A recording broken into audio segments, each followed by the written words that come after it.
What's up, guys? All right, so I want to talk about the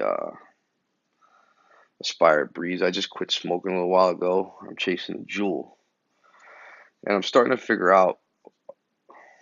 some stuff out. So anyway, the bad things about this is going to be the battery. Okay, it's not going to last you all day, and it's not just going to shut off on you either. It's going to make you think something's wrong. It slowly starts to take harder and harder hits. And in the beginning, I thought the coil was going bad, but well, turns out the battery was just dying. Next thing is this lid. Now, this lid is very, very difficult to take off.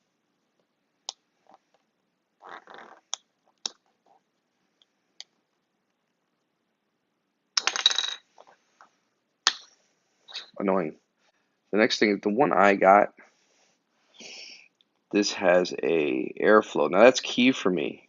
I need the airflow I need the airflow because if I would have just got the regular breeze, it wouldn't have worked for me just because I take mouth to lung hits and I need to be able to have a certain amount of airflow in order to do that. So I pulled the trigger on this just because of this, but you see how easily it moves? So what happens is that when I'm walking around or working really hard, the airflow moves on me, which is very annoying, which means I got to take this cap off all the time, which is very annoying too. Well, I went over to the place where I bought it. I was working in Illinois, and this place called Exotic Smoke Shop, yeah, they sold this to me. So I went over and looked at the ones they had in on the shelf. This is about 3 days later. I looked at one that they had on the shelf, and I moved it, and I was like, "Whoa, that's different. Yours is pretty tough to move, and mine's, you can take a feather and hit it and move." Well, apparently, unlike where I come from, vape shops give you 14-day policy if you buy a device to see if it works or not. Apparently, if you buy a device and it's defective over there, they don't stand by their stuff. So I'm stuck with this, but I think I got a fix for it, so it's okay. So just be if you do go to buy one of these, check to make sure this is not super, super loose. That's all I'm saying. This right here is key to me. Okay, this airflow, just because I take mouth to lung like a cigarette. And another thing that's I need is the Nick salt. Okay, Nick salt gives you that sensation of a throat hit. And the only way I can describe what a throat hit is, if you don't know what I'm talking about, and this is more of a smoker's thing. If you smoke, let's say Marlboros or Newports or something like that, and you smoke a cigarette, that's your brand.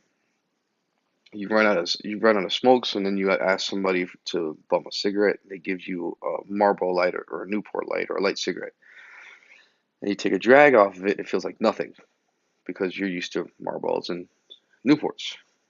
So that's what a throat hit is. Your cigarette has the throat hit, theirs does not.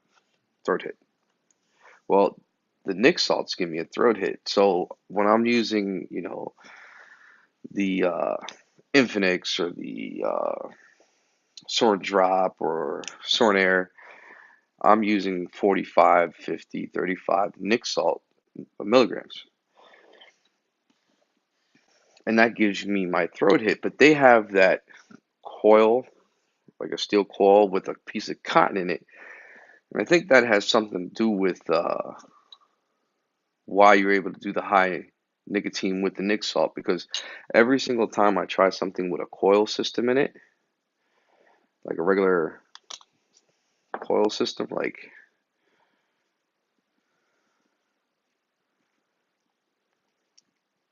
that, like coil, this green one specifically for Nick salt, they say. No matter what I do, I can't do high milligrams in any system with that. I can't go high milligrams in that just because it feels like somebody's like a little miniature person jumps in the back of your throat with like a pitchfork, stabs you in the back when you inhale, and then drops down as you're inhaling. That's what it feels like to me when I'm using these high nicotine stuff with these coils. But if I use them with the old coil with the cotton through, it's fine. I don't know. Tell me if you guys have similar issues. What I did is I bought a 6 milligram regular e-liquid, and I bought a couple of these 3 milligrams nicotine salts. Well, I do 45, 50, and I put, turns out to be 9 nicotine in here, made this a salt or a nic salt. It was pretty good, and but it still was scratching my throat. So I split this in half with a 0, which makes it from a 9 to a 4.5.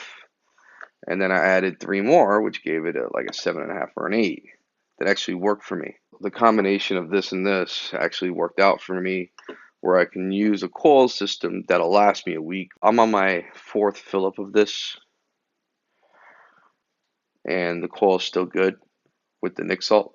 Now, another thing that I do is that, now it's kind of weird. You're basically, it's literally right there, the coil. And you don't get fluid in the mouth, but you do get taste. Like all of a sudden it starts tasting. Like, wow, I'm getting a lot of taste. So now I don't have to do this, but I just don't like that much flavor. It's like way too much flavor. But I don't get the e-liquid in the mouth. I just take a piece of paper and I stick it in, pull it out, get whatever loose in there, and I'm good to go. Stick this back on. Now the fillet is at the bottom. I haven't had any real issues with it. BB Walls suggested this to me. Thank you, BB Walls. Um, Pretty cool. I really like it. The only thing I don't like, the only thing that is a problem is the battery. And with that said, they don't have a charging dock. So I'll wait for it. I don't know if they're going to get one, but I might have to get 2 of these. They're $40. Now, if you're a regular lung hitter, Breeze 1 would be fine. I just need this airflow thing in here, which would be, for the throat hit. So I'm pretty happy with it. I don't see any issues. I think it's safe to buy. All right, so don't forget to subscribe, and if this helped you out, the like button, that helps me out, and I hope this helps.